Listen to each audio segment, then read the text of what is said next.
Hello, everyone. A warm welcome to today's session. I'm sure many of you were looking forward to joining this session because of the incredible story of Riya. All of you want to hear about her for sure. How she got from a 615 to 715, an amazing score of 99.5 percentile in just 15 days. I'm sure all of you are here for to listen to her, so I would not keep you waiting any further. I would invite her who has been a true inspiration. But just a quick intro. Like she was also like in your position a few months back, right? Joining some of these live sessions, some of these success story sessions, and she'll definitely talk about her like herself about the same as well. But she was in the same position, thinking whether I will be able to even achieve the score. Don't even like let's not even think about whether I'll be sitting across the table and someone will interview me.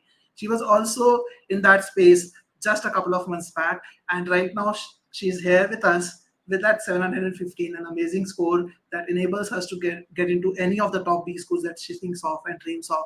So what I want to say is that don't lose heart. I see Nishesh saying that I am at a 615. I got that score on July 26th. So don't lose heart. Believe in yourself. And Riya's story is all about self-belief. It's all about self-belief. It's all about making sure that you do your best on the day of the test. You don't doubt yourself and you give your 100% and leave everything to God. So without any further ado, I'll invite Riya to the center stage. Hi Riya, warm welcome. Hi, Long Piyush. time. I'm also waiting to interview you from last week. Like Riya took the test a week back. So how did it feel when Yeah. you were at the center, uh, like completing the test, and you saw the score on the screen? How was the feeling? How was the reaction at that point of time? It felt magical. I mean, my body and my heart felt so light because a lot of hard work and a lot of sacrifices went into that. And more than that, it was, I mean, more than scoring a 99 percentile, it was a journey of overcoming my self-doubting behavior, which will definitely help me for the rest of my life.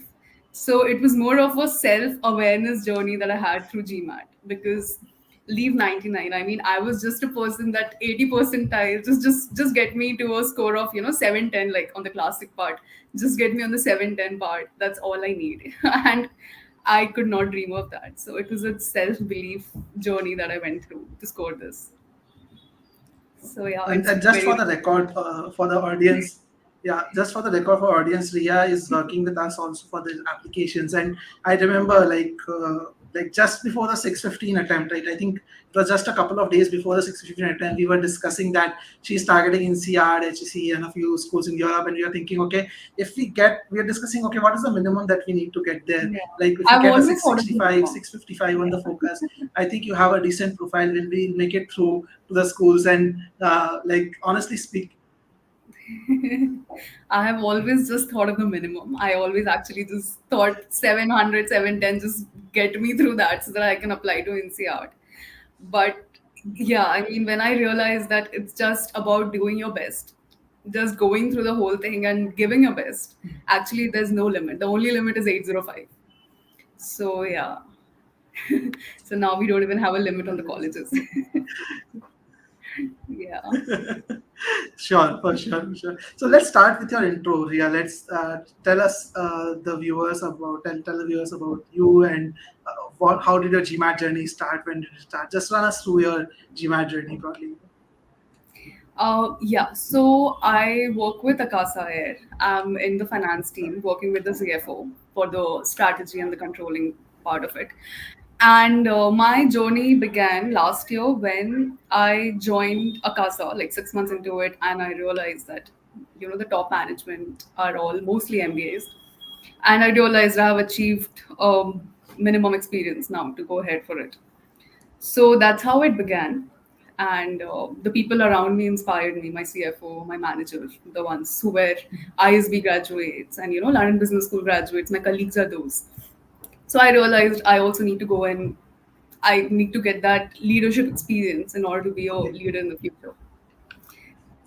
That fueled up the MBA I'm not journey. sure. Like And your audio is breaking a lot. Can you hear me now? Yeah, I'm Hello? not sure if audio is breaking a bit. So if you can maybe just, yeah, I can hear you, but it was breaking.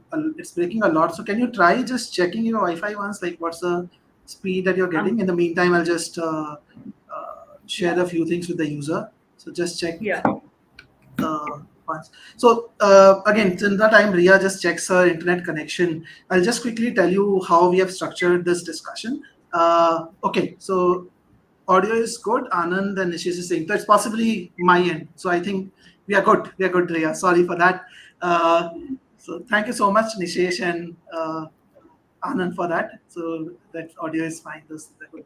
So I'll just quickly, since I'm talking about it. So what we are talking, what how we have structured the discussion today is that we'll talk about first the root cause analysis and how we planned on improving the score. Like why, how did we identify the areas that we need to work on, and then we'll talk about the journey in two parts. Because if I really reflect back and see how Ria progressed from all the way from a 515 or to a 715, like a 200-point jump, the journey was broken into two parts, part one and part two. So you guys see the part two, but the part one is also very, very critical. So we'll talk about that. We'll talk about timing strategies, then we'll talk about some additional tips as well. So overall, like she started with a 550. Like again, Ria, this is your part. So yeah, let's start with your GMAT journey. Like when did it start and all of that? Yeah, so as I was saying, it started last year when I decided, being inspired from my colleagues, that I want to go for an MBA. And around June last year, I started preparing, like May, June. And I prepared for 4 months. And I was a very anxious test taker. Like, I did not have any belief in myself. I just thought that, somehow I will be able to do it. But my strategy in terms of verbal was not that great. I mean, the course that I was taking before GMATWhiz, I learned the concepts there, but the application part during the exam, because of the pressure, because of everything, was not really happening. And I really scored bad on the verbal part. Both CR and RC went bad. In fact, when we'll come to the journey too, I'll let you know how bad my RC was even when I scored a 650. But keeping it to the 550 part, both CR and RC were on the struggling end. But what I realized was it was not really happening during when at the time when I was solving the questions. So when I was solving the questions, the results were very dynamic. It could sometimes go, the hard questions could all be correct. Sometimes even the easy questions were wrong. So basically, the process was not being followed. It was just I knew bits and parts of it. I didn't know the 100% of it, and I was not following it like how it should have been. So that's what made me. In fact, when I scored the 550, when I was going giving my exam, I felt everything is going so good. It was going super good for me, only to realize I scored a 550 in the end. I did not feel it was going to be so bad because the questions were not that difficult for me, is what I was feeling. Because the process was not being followed very well that time. So yeah, and I had a very bad habit of rushing through things. So all these things were sabotaging my score. Definitely, we'll talk about all those aspects because see, when a lot of people think that GMAT is all about practicing questions, solving questions, Yeah, and getting that's high definitely. accuracy, but what they don't realize is that it is that's an important part, but the very, very important part is also maintaining your calm and composure during the test, making sure that you work on the soft skills, the other things which impact your score as well. So like if I give a brief overview basically of the entire journey, like Ria started with a 515. Now that is the GMAT Focus Edition equivalent, but she actually got a 550 on the GMAT Classic. So again, you guys might feel a little confused with that 515 and 550. But bringing everything to GMAT Focus Edition score, she started her journey with a 515, moved to 615 in the next attempt, which is almost more than double the percentile score if you look at that. So great improvement happened there. And then the next improvement of 715, which is like amazing improvement, happened in just 15 days time. Most of you are looking at the second part of the journey, but it's both the legs that were equally important, because the first leg was all about focused upskilling. So as Ria was talking about how she identified verbal as a weak point and how did she work on that, and that's where she actually developed all the skills, all the learnings which actually eventually manifested itself when she got a 715. And honestly, this 15 days was only about developing the right test taker mindset, which obviously we are going to talk about as we move forward. But if all of you are here to learn, Florian and Nishesh are very eager, and others are also eager to hear about Riya's story. Focus on the focused upskilling part.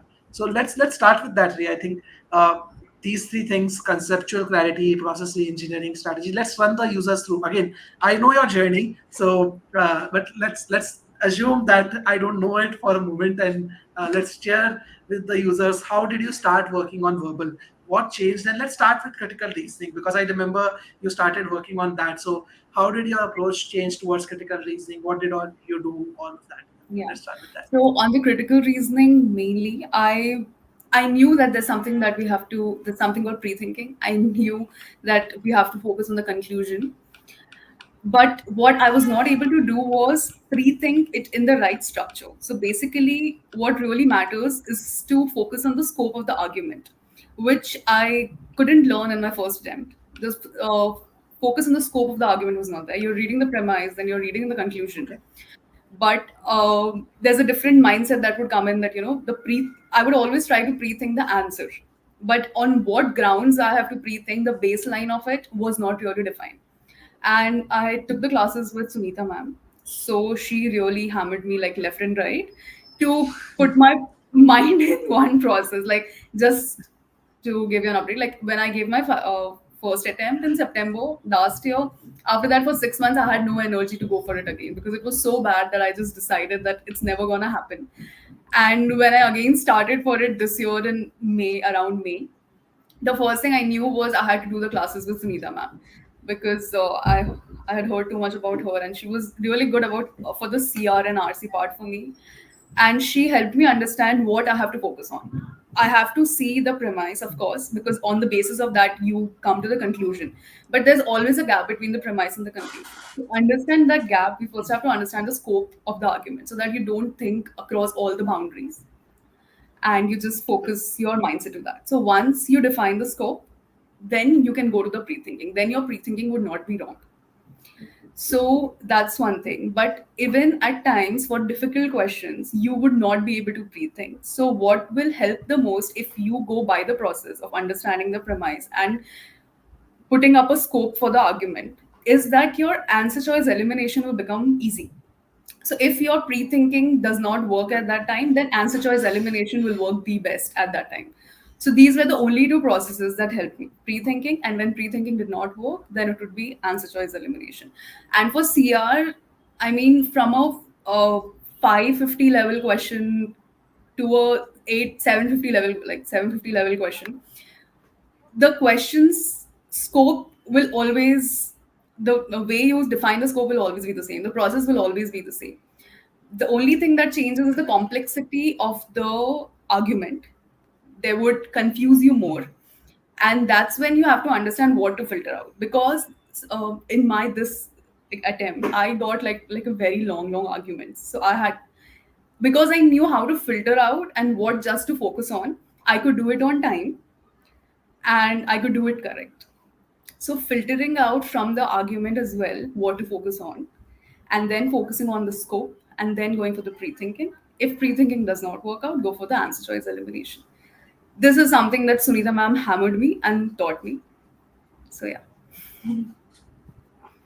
Very well said. Like I really like the way you have actually nailed down the entire process, even for the users. So again, all of you who are listening, understand when you see the word pre-thinking. Again, Riya had studied with another course, which is a very popular course on even Yeah. GMAT Club, for 5 whole months, and this course also uses the concept of pre-thinking. By the way, but even after that, 4 5 months of using that, like when Riya started actually understood the real meaning of rethinking, it actually worked wonders, because rethinking is not just about, as Ria said, it's not just about, okay, you read the argument and then you think, okay, what is the answer possible? That's not how rethinking works. So focus on the scope of the argument, understand how that works, and really, really well explained, Ria, how you went about the entire process. Yeah. But just one question, again, just one question from my side. When you were starting with this pre-thinking approach all over again, didn't it cross your mind that, okay, you know what, I've spent 5 months on my prep already. I know everything that is there in GMAT. Yeah, I've solved so many questions and I've already done pre-thinking. It has never worked for me. How will this time it work for me? Did that thought never cross your mind? And if yes, then how did you get over it? So how will it this time work for me is the second question. The first question is, did that not cross my mind? It definitely did. But the first class that I had with Sunita ma'am, I realized I actually know nothing. I know nothing about CR. The way I read an argument, the way I analyze it, the way I set the scope, I understood that there's nothing I know and I have to leave back what I have learned. I have to start from zero with her, because if I don't do, then I'll be wasting the time of such a great teacher and of mine as well. So that's where I had to leave that. And how did I change that was all because of her. So yeah, it was because he taught me No, no, that how to. it's I had to go like very slow. So the biggest problem with me was I was very fast. So because I would read the argument very fast, she taught me where to stop, and that was very difficult for me. For me to learn where to stop and grasp it. This is how you have to do it. That took me a bit of a time, but once that pre-thinking, so to make anything your habit, it will take 10 days to put it inside your mind that this is the process you have to follow.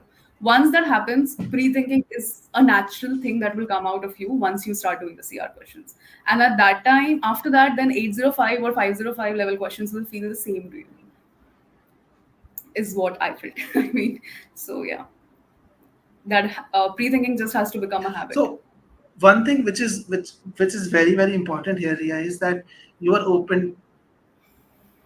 Yeah. So I think there's it's probably at my end that the audio is lagging a bit. But yeah, so what I was saying was that one thing which I really liked about Riya when we were working together, and obviously I got his feedback from Sunita ma'am also. She was very very open to input. She was very open to changing. And please understand this, guys. If you really want to improve your score, like sometimes I hear and see people coming with a very strong mindset that I've already done so much of prep on GMAT. I know everything, and I'm just not scoring high because I don't think I have practiced enough, or I think that I'm just getting down to the last two choices. I'm not able to eliminate the last two. Help me understand how can I do that faster. But trust me, you should not go faster. If at all you need to get the questions right, you need to go slower. You need to be slow. You need to analyze things better, and that's what Priya is telling us. She's sitting right across the table, and she's telling us about her journey. She's the same person who was at a 515 and who got to a 615 and then to a 715. And I remember, like, uh, again, this is personal between me and her, but still, I remember there were days when she would call me and she would tell me, Piyush, nahi ho raha hai. Again, I'm speaking in Hindi because that's our mother tongue. So, Piyush, nahi ho raha hai. I don't know what's happening. I'm doing everything. I'm following the method. I'm solving questions. And I used to literally tell her that I know you are capable of getting the score. If it is not happening, then you're not following the process. And I know I've told that to her so many times over. So it's not easy to change the method. Like every human being is resistant to change, but it's very important that you at least put in the effort. So I give kudos to Ria, so putting in the effort to stick to the method. There were times when we deviated from it. We had to push her back on the right track, but she stuck to it finally, and that's what reaped the reward. So it's very important that you identify the root cause of the problem. So root cause of the Yeah. problem could lie, like I'm sure like Ria would also expand on that as we move forward. But root cause could lie in process, could lie in conceptual understanding, could lie in your overall strategy also, basically. So you have to identify exactly where that root cause of the problem is, and we did that kind of analysis by looking at a lot of data. We looked at, okay, in which topics is she getting easy and medium questions wrong, in which topic she's getting the hard questions wrong. And there were times when we looked at certain sections through mocks that she's just going too fast because she's trying to complete the entire test. Like for the record, Ria, and I'll just show that as well on the screen right away. She scored a 99 percentile on DI, and I'll just share the screenshot. And Ria, again, I know I'm jumping out of verbal. I'll come back to RC again, but I would like to like share this very quickly with the users, because I remember when we were like doing certain mocks together, and if you guys can see the screen, like her highest score is in DI, which is the 99th percentile, and verbal is 98th percentile. Like that's the second highest. And if you see and notice very carefully, in DI section, she has scored 99 percentile. And when we were doing the sessions and like discussions, she was worried about completing the test. And I was telling her all the time that we don't need to worry about all 20 questions in DI 45 minutes. We just look at 15 questions 45 minutes. You are doing 3 minutes per question. That's great. And Ria, can you tell the users how many questions you got right in the DI section? DI had 21 questions. 20. Dia has 21 questions. 20 questions, yeah. 20 So questions. I think 16 questions were right. The last four questions in DI were wrong because the time I had gone out of time. I couldn't solve the whole thing. But in the beginning, I took a lot of time for DI, and DI is going to be confusing. Until unless you don't put your focus in DI, it's going to be very confusing because there's a lot of data that's going to be there. So you have to be very focused. So uh, we'll come to that how I got over the time obsession that I had because I was someone who just had to rush through. Like 2 minutes, not 2 minutes, I have to finish it in 1 minute. It was like that, not 2 minutes. So I got over that obsession and I focused that really on DI because in the first question, if you will see when we go ahead, I took 4 minutes to solve the graph question. And I was very good at graphs because that's what I do at work. And we never, in fact, even studied too much on the graph part. But still, it took me 4 minutes Correct. just on the first question on the graph. So it takes a lot of time on DI, but if you give it, it will always be worth it. Piyush always told me that towards the end, even if you get like 5 questions wrong, you'll still score 99 percentile. So you just focus that you're going to have 15 questions and you have to solve it at a pace of 3 minutes per question. I, in fact, took for the first three, 4 questions, 4 minutes each. But it paid off because the first questions, as we all know, it's an adaptive test. First questions have to be right. And yeah, on the DS part, I rushed through, so the average came out fine. In fact, I remember like before the 7:15 attempt, like not I think 6:15 attempt, like just a few days before that, we had a session on data insights, and Yeah. I asked Riya to take a mock right in front of me, and I was just checking my comments in my notebook around that. I even wrote, "Why are you even solving DS questions in my notebook?" That was the exact words I had written because Riya was so worried about completing the test because DS is one area where you can actually save time. She was literally solving a DS question in 1.5 minutes by doing not doing thorough analysis, and that's what was costing her the Yeah. question. It was not like she didn't know how to solve it. It was just that pressure of the test at the time which was actually killing her. And now this is the situation.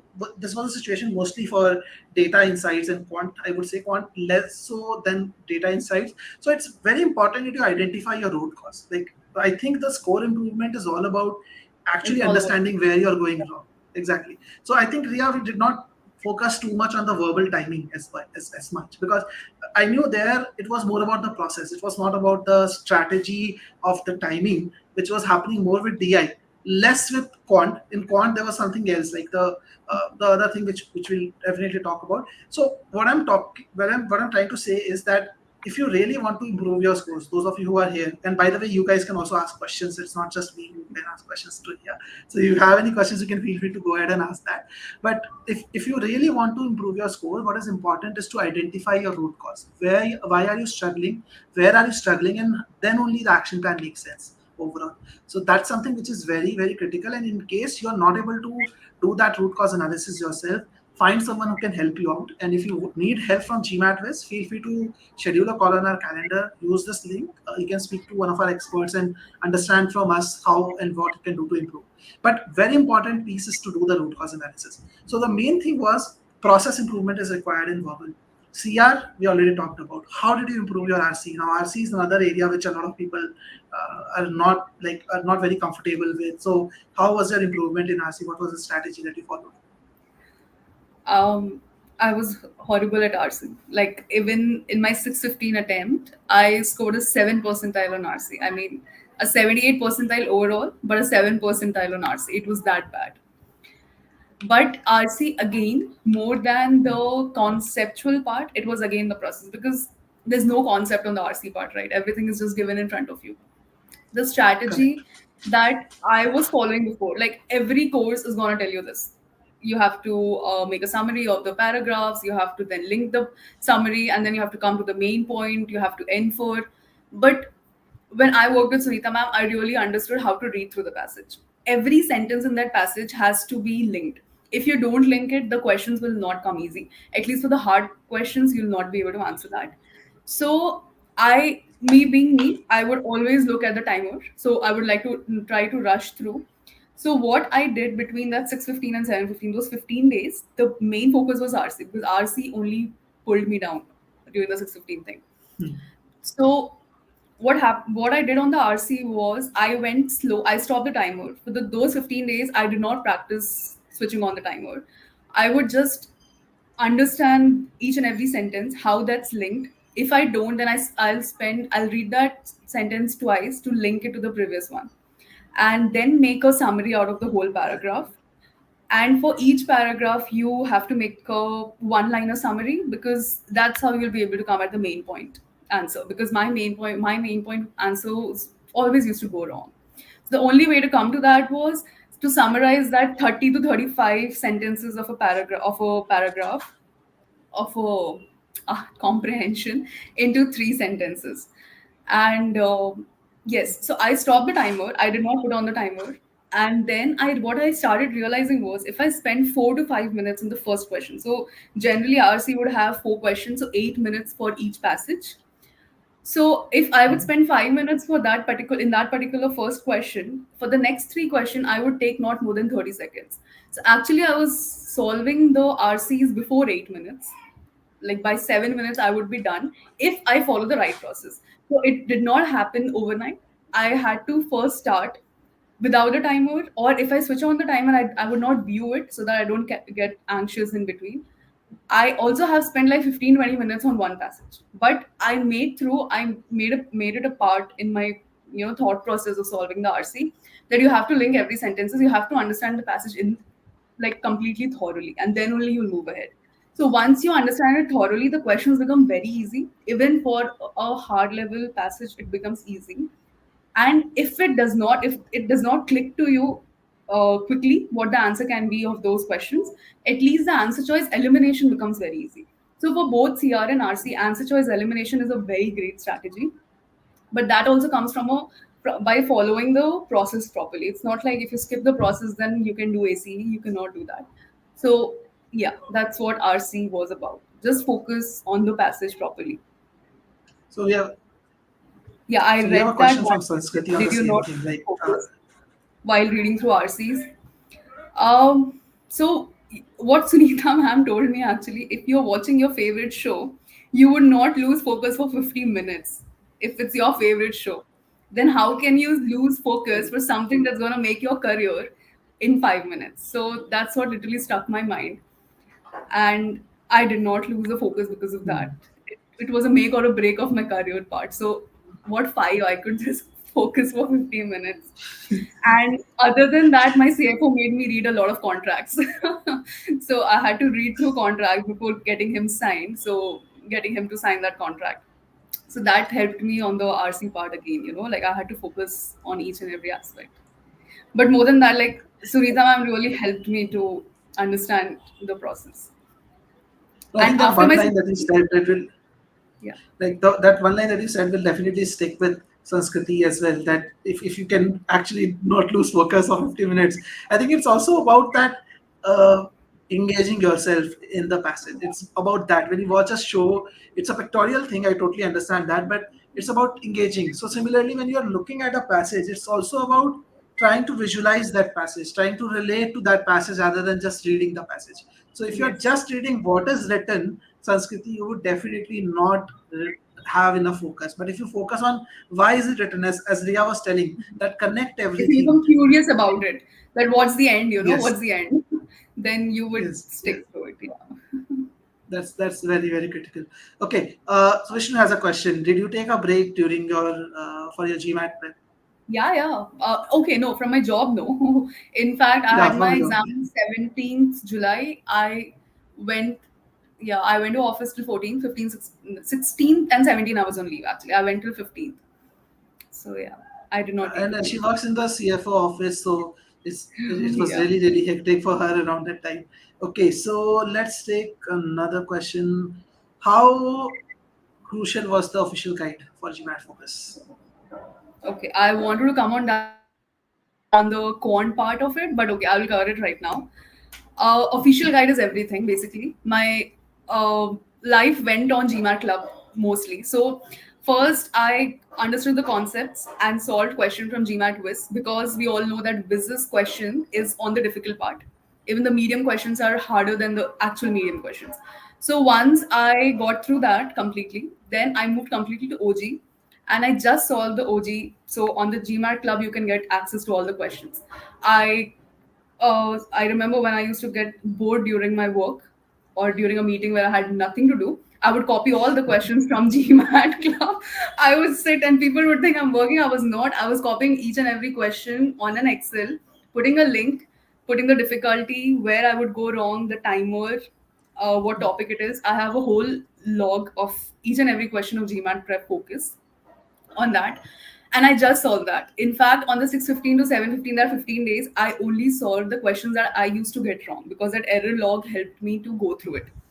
And seriously, just stick to OG for everything. OG is the Bible, and everything is going to come from there. Please just stick to it. I Once you remember, like, understand things from whatever course you're using, and then just stick to OG for 1.5 months, whatever you practice. And also, one more okay. thing, it's not about practicing 1,000 questions, it's about practicing it the right way and recording whatever you are practicing. Your error log literally matters, how much time you took, and all, so that you reflect back to it. So once you have solved 100 questions, just go through it again, that where you went wrong, and again solve the wrong questions so that you get it correct this time. Yeah, that's it. Very, very important. In fact, that's the very big mistake which a lot of people make. They just do Yeah. random practicing. It's important to Yeah. identify where exactly you are weak and where you're going wrong and work more on that. So let's move to quant. I think like we have talked a lot about verbal, like for almost like half an hour, we're talking about that. So what did you do to improve your quant score? Like quant and DI go hand in hand in a way. So what did you do to Yeah. improve your quant and DI scores? First was to change my mindset. My whole mindset from the beginning was that I'm from a commerce background, I'm not good in maths. That's all I would just think about. And I used to be very fast. I used to rush through things. I have this habit, I want quick results. Everything. For everything I want quick results. So I used to rush through the questions. I'm seeing the question, oh, let's solve it. That's not how it has to be done. Once you see the question, you strategize in your mind, then you think, okay, we can do it this way. Like, let's say you're doing a work related question, work and rate related question. If rather than taking things as W, you can take it as a LCM of their work, of the rates. That will make your life easier. So that you have to think at that time during the pre-thinking process. Even the pre-thinking applies here. And then you solve it. You will take lesser time. Your process would be fed to your mind. So you just put that on the paper. So that really helped me, because I used to just rush through it. There has been time, like on my 6:15 attempt, during my 6:15 attempt, I solved 10 minutes early. And there was this one question which was extremely easy, but I took 5 minutes and I just kept on staring at the computer thinking, how can I solve this? And I did not. It was not at all a difficult question, but because I blocked my mind, I was not thinking about it at all, how to do it. I was just reading the question, I was just blankly just reading the question. So it will not help like that. You have to stay very very calm, not rush through at all, and follow the processes. Like for compound interest, and you have to find the easy way. Like for compound interest, I was saying, I had this session with Piyush where we understood that, in fact, the timing of compounding or the rates or the principle does not even matter if you know the correct way or the easier method of solving a compound interest problem. And usually, compound interest problems are of the higher difficulty. They ask you for a long calculations, but it's a strategy that you would use when you would be pre-thinking on how to solve it, when you have fed your mind that this is how you have to look at the screen, think about it for 10 seconds and then solve it. You'll get it at that time. But if you just start putting it on the paper, then naturally the only thing that will come is the formulas and you will get lost. Because I have been lost at the examination center, not during the mocks, at the examination center. I would just feel like, can I just end it, because it was not coming through in my mind. The I only way remember is to those stop. days. I remember when you got out of the test center on the day you scored 615, and that particular question that you were talking about when you were froze, like you froze on that question for 5 minutes. Yeah, Riya called me and said, Piyush, you know what? I got the score, but there were questions that I got which can't be solved, which yeah, just and can't be solved. I I stared at that computer for those 5 questions so long that I remembered the questions. I came out and I told Piyush exactly each and every question, and Piyush was like, "Can you just close your eyes and think that actually you could not solve that question?" So when I started with Piyush, the first session that we had, during that time only he found this mistake that I was doing. So we were doing the session. I always used to be on a video call. I would read the question and be like, I can't do it. It was just the end of it. I can't do it was the answer. And then he pushed me that, what is it in this question that you cannot do? Can you just push yourself? Then I would solve like 2 minutes, then again I'll stop. No, I cannot do it. It's very difficult. So that push in our mind does not come. We think it's difficult, we cannot do it. But if a process has is followed, I feel nothing in GMAT is difficult. It's very easy. Very well put. In fact, that I just summarized what actually led to the quant improvement. And people, you might think that this is very basic, but trust me, guys, this is the most important thing. A lot of you don't understand the weightage of conceptual clarity. So, again, Riya has explained it very well that when you freeze after 2 minutes on a question that I can't do it, it is not just because that you don't know how to do it. It's sometimes also because you know the concepts, but you don't have the clarity around those concepts. That if I twist the concepts in this way, how does it really work? So it's very important to have that conceptual clarity. And I'm not talking about every area. Obviously, there would be weak areas and strong areas. You need to understand where you are making more mistakes, and there is a possibility that you don't have that conceptual clarity.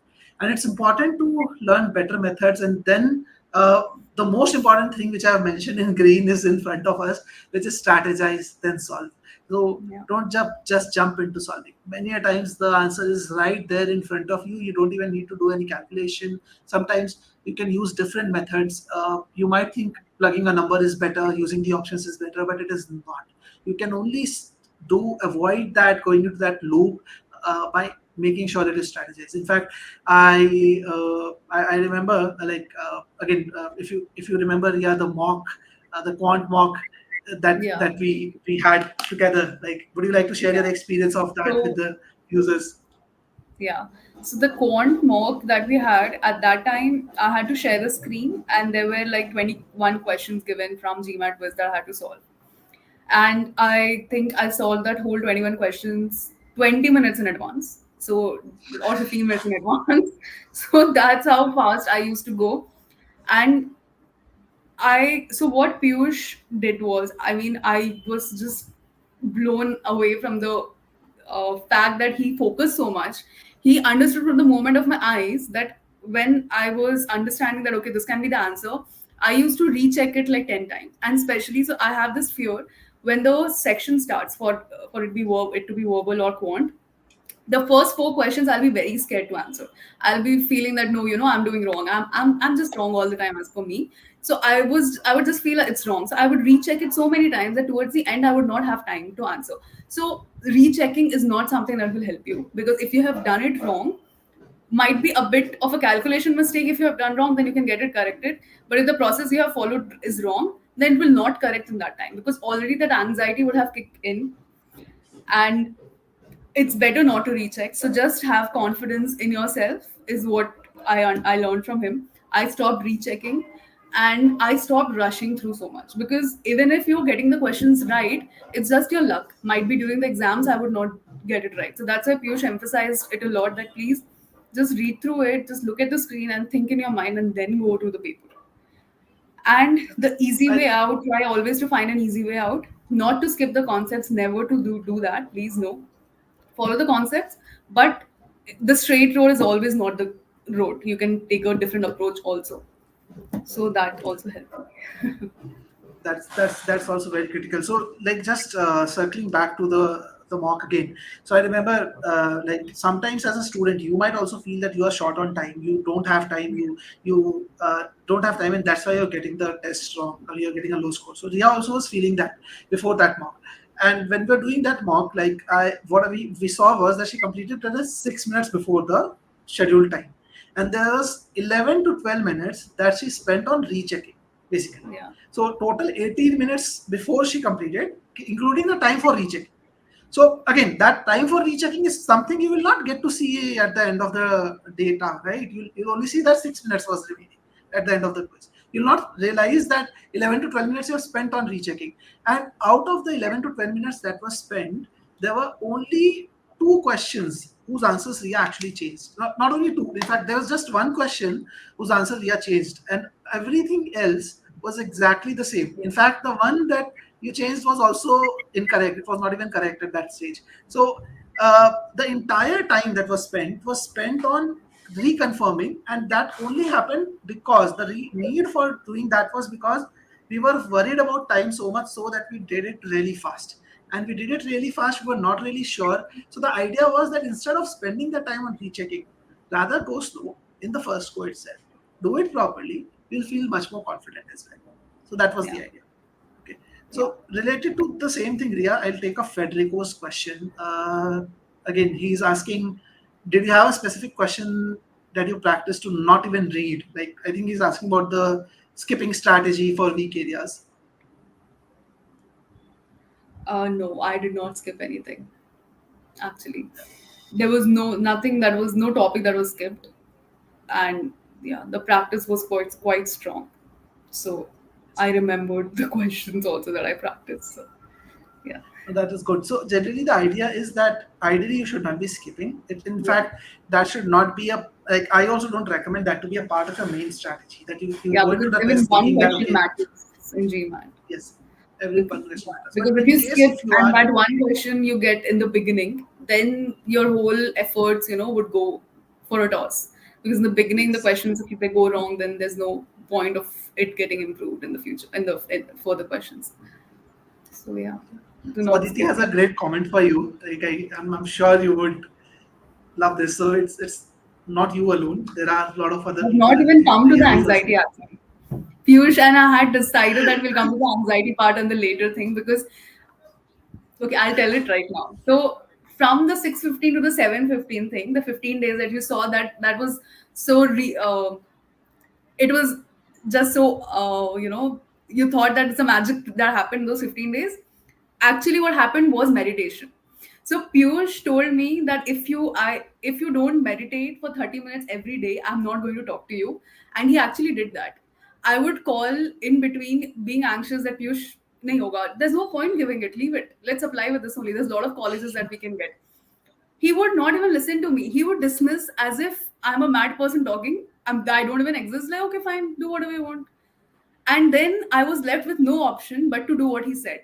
I did meditation like my mom all my life kept on telling me to do meditation. I did not do. Because of him, because he had cornered me that if you don't do, I'll not talk to you. I had to do meditation, and trust me, that helped me because in verbal when I started the whole thing, I answered the first second question. I was like, I'm doing wrong, it's all going wrong, it cannot be right, I'm doing wrong, the questions are tough and this is not going right. I just stopped there for 10 seconds. I told myself, if you do this, you have worked so hard, it will all go waste. You don't want to do that. You move ahead. Just what is on the screen is what matters. And that 10 seconds that I took a break, it was not just suddenly it happened. It was that 30 minutes of meditation that I did for 15 days. So anyone who has an anxiety like me or a very big problem of self belief, please do that. That will help you during your exam. You'll see the benefit on that day because and I also saw come to it. GMAT quiz. Ha, Also yeah. come to GMAT quiz. Yeah, that's also because I I mean, remember like Ria is saying 30 minutes. I told her to do 1 hour of meditation every single yeah. day. Like He said one when hour, she I had told that you one. 6:15 attempt, like that happened during the day, and we had a call again. Like we had a call in the day, and then we had a call in the evening. And when we were Yeah. discussing in the evening, she asked me that Piyush, what do I need to do? I'll do anything, get me to the score. And I said, you know what, last few days, like last few weeks, you have been doing a lot of questions, practicing and all of that. Leave all of it. This next few weeks, you are just going to focus on doing Yeah. less questions and meditation of 1 hour. And her reaction was, are you serious? And I remember those words exactly. So, are you serious? You're simply asking me to do meditation. How is it going to help? And I recommended her to do 1 hour, but I knew, knowing her, that if I ask her to do 30 minutes, she'll do 10 minutes or 15 minutes. So, I said 1 hour. And thankfully, Yeah, I did she did 30 something minutes. which she hadn't done. Yeah, she did 30 minutes. And I knew 30 minutes would also be fine, because honestly, if you are doing the right quality of meditation, even 15-20 minutes are good. But it has to be like And very focused, where you are able to control your thoughts. and I followed Piyush blindly because he was not just a GMAT mentor for me. I mean, he helped me understand my potential because as for me, my potential was just a 650 like on the classic. My mind is whole wired on the classic GMAT. So 650 on the classic GMAT was my potential. And he helped me understand my potential. He told me that you deserve more than 750. You're that kind of a person. And I laughed at him, but he made me believe that. And anyone would help you learn, but to make you realize your own potential, it takes a very special person. So when he helped me understand my potential, I realized that he's a special friend and I have to listen to him. And yeah, so once I started listening to him, we worked also to reach to that potential, but first was believing that I have that potential, that he put it in my mind.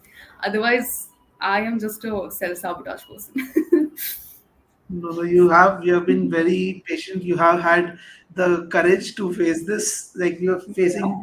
like, multiple tests went wrong. Like, someone is asking for your OG mock scores also. But I remember every mock that you have taken. Like, it used to be like this overall. Like, sometimes verbal Yes. will be very It's high, always a quant roller will coaster. It would be be roller. sometimes Quant would go 90. Like it would be so good. I have scored 675, 645, 625, everything on mocks for Nishesh. And whenever I would call after the mock to Piyush, oh, I scored this. The first question was not from him, his side was not how to uh, that what my score was. No, his first question was, did you give your best? Did you not get anxious? Did you think that you attempted everything right? Did you follow the process? These were the 4 5 questions he used to ask me. So I'm not taking his side because he's he's become a close friend. I'm just telling you that these are so important. 2 days before my exam, I came back from work being all anxious because at work I had something going on. I told him, I am of no use. This money is gonna go waste. I'm giving the exam, but it's gonna be of no use. And he told me, even if you score a 515, you just have to be happy. You just come out and tell me, Piyush, I'm happy. I gave my 100%. I did not panic. I did not freeze because on that 615 part, 15 days before, I did freeze, right? I told you I froze on the screen. I couldn't answer the quant questions, even though it was easy. He told me, I don't want you to freeze. I want you to give your 100%, not get anxious. That's all I want you to do. You just be happy going in and happy coming out, whatever the score is. And before going for my exam, I took a selfie. I promised myself, see, you're smiling in this. When you come out, you'll be smiling. And that's exactly what happened. It did not happen because I scored a 715. I would have been happy even with a 615 because I gave my 100%. I knew at that time. So And that that's should the reason only why be you the got a 750, because yeah, that should you only were be the happy. approach. Yeah, Yes. that should only be the approach. That's And very, please, very critical. Some I mean, just whoever is listening, please just don't think that I'm too smart. So that's why I'm saying this. I'm not at all.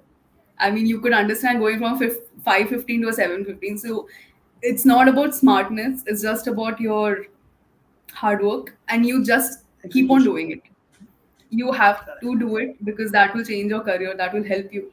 If you really have to do it, then it's all about the grit. It No. takes a lot I of remember the day the courage. 715 happened. Riya was calling. I was with another student having a session on that, so I was not able to pick her call right away. Like, she called about 3 times, 4 times, and I was a part of me was worried, a part of it was excited. So both feelings were mixed. And the moment I called her back, she was like, "Piyush, 715."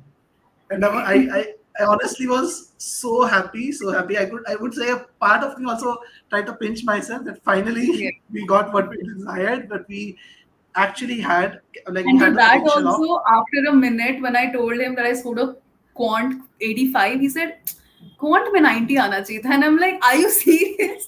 I mean, are you serious? So, yeah, he was not No, satisfied with part of me wants you to take the test again because I feel we can push it further, but no, no. we don't need it. So honestly That speaking, we don't torture I need don't it. want to go So through again. Being in the center, being at that chair, I am okay I with totally not going understand. But yeah, again. we after round one, we get what we want. And then one more thing which I would I mean, this is something which we used to discuss a lot of times. So this would help a lot of people who are looking at round one, round two, and all of that. So yeah, like again, she started this year with us, studying with us. So our plan was to apply before round one itself, if possible, in Jan and take on NCI. It didn't happen. Yeah. Round one also was very close. We were worried whether round one will happen or not. She was also worried. And I used to tell her only one small thing. Let's say you graduate out of Harvard, okay? 2 years down the line, 3 years down the line, is anyone going to ask you in which round did you apply for Harvard? Is anyone going to ask you that? Right? No one is going to ask you that, whether you applied in round one or round two or round three. It Yeah. matters that you get it. That's more important than anything else. So focus on that because if you keep all those distractions in your mind that okay, deadline is coming, it's only gonna push you and make your life more difficult. Now see, Riya is at 7:15. We have good time with us. Like we are applying to 5 schools in this round one, and all the five, like out of the 5 schools, 3 of them are in N7s, and all the other two are still in the top 10. And we have time, we'll be able to do that. And you never know, we'll invite Riya again for an interview where we'll talk about her application journey, how she made it to an M7, maybe to a Stanford. So Yeah. you don't never know do that. So the idea is that don't put that extra extended pressure on you. It's important you keep everything distraction away. Just focus on learning, enjoy the process. That's what I think is the crux of Riya's story Yeah, that's very true. overall. Yes. I Towards the end I was just like, if it is GMAT, that's gonna help me. If this is the thing stopping me from the next step of my career, let's just see what it is, and just went completely into it, not thinking about the deadlines, not thinking about anything, because I'm a very very big overthinker. I had thought about it so much that actually nothing was left to think, so I had to give it up.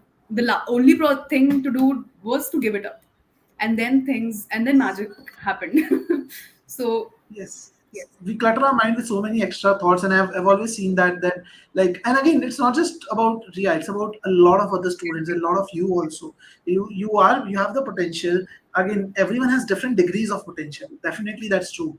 But everyone has the potential. If you are hardworking, you will get that potential eventually. It's very important that you make sure that you keep the clutter away. Okay, and in case you want to understand what's stopping you, like I see some students, some Sanmugha, Sachin around that, feel free to reach out to us. Like happy to discuss with you. This is the link you can use. This is there in the chat. It's there in the comments as well. Feel free to reach out to us. We are there to guide you. We're there to help you. Be a part of your journey as well to get you there. But make sure that you are not thinking of GMAT as just a test which is testing your quant, verbal, and DI skills. It's a test of your calmness. It's a test of your composure. It's a test of your mindset more than Mind. anything else. Test So of your mind. Yeah. that 15 that 15 days, Ria's 15 days was Mhm. just about the mindset. All the Yeah. work for 7:15 was done even before the 6:15 attempt. It was there. Mm, Small changes happened, still happened. RC refining happened, a lot of fine tuning happened, but main thing happened before that 6:15. The groundwork happened before the 6:15. Everything was ready for her to take off. That 7:15 was the takeoff that happened because of the mindset.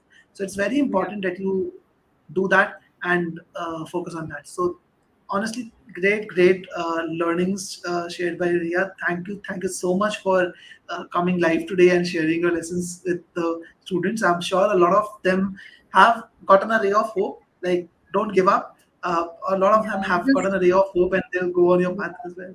yeah, that thing that when you see that someone scored in 3 months a 725, 735, or someone did it in 15 days, that's their journey. Even if your journey takes you 1 year or 5 months, 6 months, 2 years as well, it will always be worth it. It's just about you giving your 100%, just your 100% from your efforts and from your mindset both, and then everything will fall into place. It's a very strategized exam. And the strategy is to test you. Priyanka wants to know your real true name, full name. But anyway, uh, Riya Gulati is her name, so I'm sure you can reach out to her if you want. But yeah, just like next few days she might be busy with the applications. We still have very less time for it. So, but yeah, Yeah, feel free yeah, to reach out to her. She works for yeah. Akasha Air, so we can definitely ping her. But yeah, thank you so much. Yeah, once again, we Thank planned it you. for 40 minutes. Thanks We've to gone you. almost to an hour. But thank you so much for taking out time, and let's get going on the application from tomorrow. Like let's do our best and get across the line. Okay. Yeah, Thank you so thank you much so much, again. everyone, and thank you so much, Piyush, for everything. Thank you. Bye bye.